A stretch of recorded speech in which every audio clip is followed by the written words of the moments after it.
Well, good evening, Max from Somerset RC Tri, one of your coaches. Lots of talk at the moment about indexing gears, so a really short, my first ever attempt at a video of how to index gears. If you're going to play in the garage and things, it's always nice. So, some homemade cider. You can see how many takes I've had. This will contain some blatant advertising. If you're offended, then I'm sorry, but you should learn quickly how to index your gears. Start with how your gears work. Gear cable. This sits in the gear changer on your handlebars. When you change gear, it pulls the cable, tightening the cable.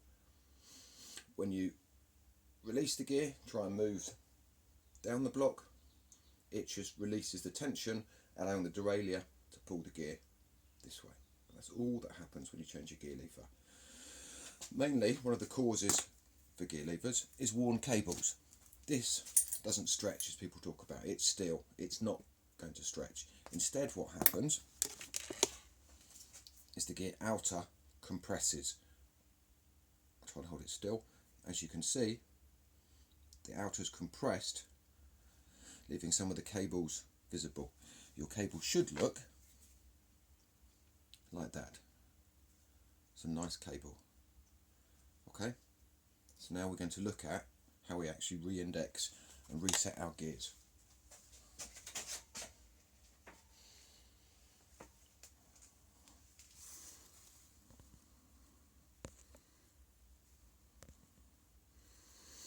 So your gears might sound like this. When you change gear,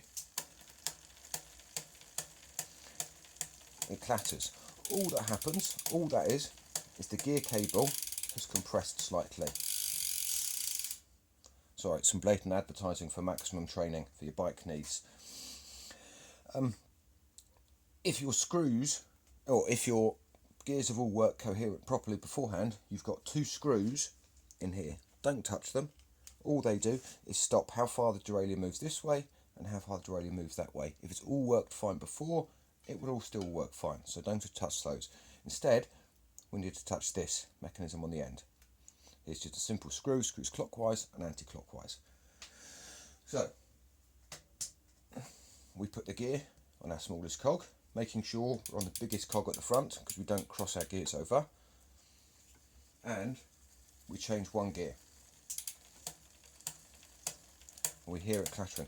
So we take this lever here, sorry, more advertising, and we turn it half a turn.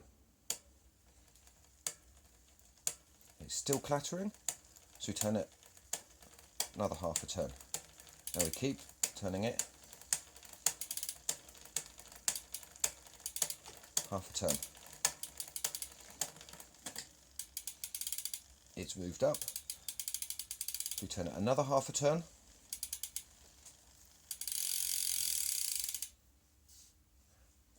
and drop back to check that works.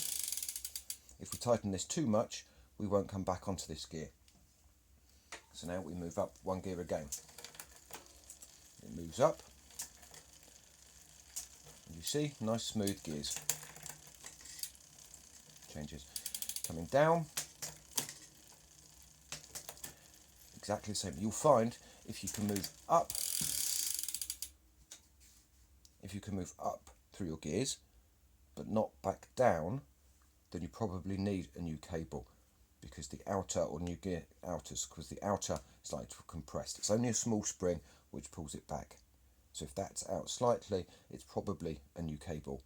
But just try turning it. In this gear, if we turn it too far, so we keep turning it, we've got too much tension and it's starting to clatter now. So we just back it off a turn and check our gears.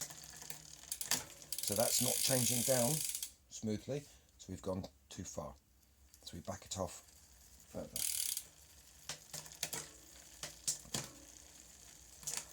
And now we should have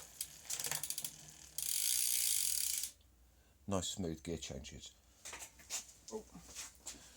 So this was brought to you on behalf of Somerset RC Tri for free by Maximum Training. Instead of swimming tonight, I'm enjoying a cider in the garage. I hope you can do that. Thank you.